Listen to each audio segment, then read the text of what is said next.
Doctor Manoj Sharma संसदीय सुनवाई समितिमा छन्, जवाफ दिँदैछन् र केही घण्टामै प्रधान न्यायाधीशमा अनुमोदन हुँदैछन्। 16वटा उजुरी, सबै एकै दिनमा सुनवाई र सबै एकसाथ व्यवस्था। के सिंहदरबारभित्र नेपालको न्यायपालिकाको इतिहासमै सबैभन्दा छिटो खेल खेलिँदैछ? यो कुनै रेकर्ड तोड्ने गति हो कि न्यायपालिकालाई राजनीतिक मुक्त गर्ने हतियार? आजको भिडियोमा हामी सिंहदरबारभित्र भइरहेको सबै भित्री कहानी खोतल्दैछौँ। यसले नेपालको न्याय क्षेत्रलाई हल्लाएर राखिदिएको छ। भइरहेको के छ त? बिहान 6 बजे डाक्टर मनोज कुमार शर्मा विरुद्ध परेका 16वटा उजुरी संसदीय सुनवाई समितिमा सदस्यहरूलाई बाँडिन्छ। दिउँसो 1 बजे उजुरीकर्ताहरूसँग हतार छलफल गरिन्छ।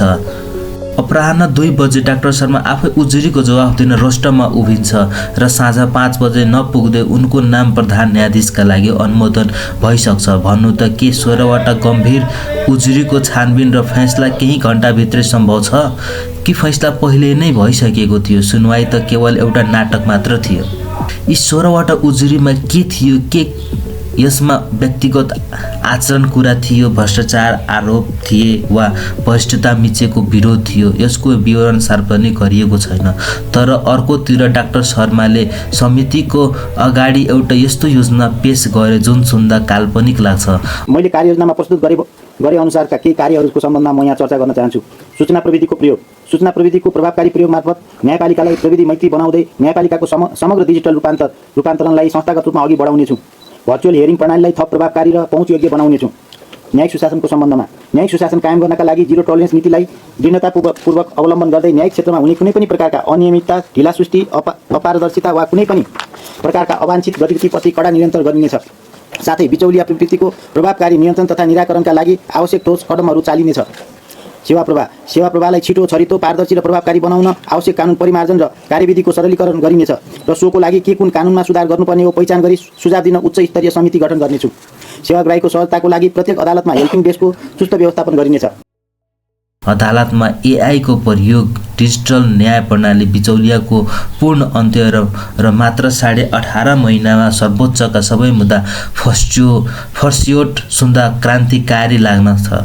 तर सिंहदरबारभित्र जब यो क्रान्तिकारी योजना अनुमोदन हुँदै थियो, ठिक त्यति नै बेला सर्वोच्च अदालतको आँगनमा एउटा फरक दृश्य देखियो। नेपाल बारका कानुन व्यवसायीहरू दिउँसै लालटेन बालेर सडकमा उभिए। उनीहरूको आक्रोश थियो, वरिष्ठतम न्यायाधीश सपना प्रधान मल्ललाई किन मिचियो? संविधानले स्पष्ट रूपमा वरिष्ठतालाई प्राथमिकता दिन्छ, तर चौथो वरियतामा रहेका डाक्टर शर्माले अगाडि सार्नु कतै राजनीतिक सेटिङ त होइन, बारको आरोप छ। अहिले नेपाली न्यायपालिका एउटा ठुलो धर्म सङ्कटमा छ। एकातिर डाक्टर शर्माको डिजिटल र आधुनिक न्यायको सपना छ, अर्कोतिर संविधान स्थापित परम्परा र वरिष्ठताको सिद्धान्त छ। डाक्टर शर्मा भोलि राष्ट्रपतिबाट शपथ लिएर नयाँ प्रधान न्यायाधीश त बन्लान्, तर के नेपाल बार र आम जनताले उनलाई स्वीकार गर्लान्? के यो प्रक्रिया सही छ? के एकै दिनमा 16 उजुरी सुनवाई टुङ्ग्याउनु न्यायोचित हो कि न्यायपालिकालाई राजनीतिक मुक्त गर्ने एउटा योजना? तपाईलाई के लाग्छ? आफ्नो विचार तल कमेन्ट गर्नुहोस्। न्यायपालिकाको यो लडाई बारे आफ्ना साथीहरूलाई पनि अझ गराउन यो भिडियो सेयर गर्नुहोस् र यस्तै निष्पक्ष र भित्री विश्लेषणका लागि यी प्राथमिकताहरू सुन्दा निकै राम्रा र आशा लाग्दा छन्। तर मुख्य कुरा भनेको यसको कार्यान्वयन हो। जेठ 15 गते आउने पूर्ण बजेटमा यी कुराहरूका लागि कति पैसा छुट्याइन्छ त्यो हेर्न बाँकी नै छ।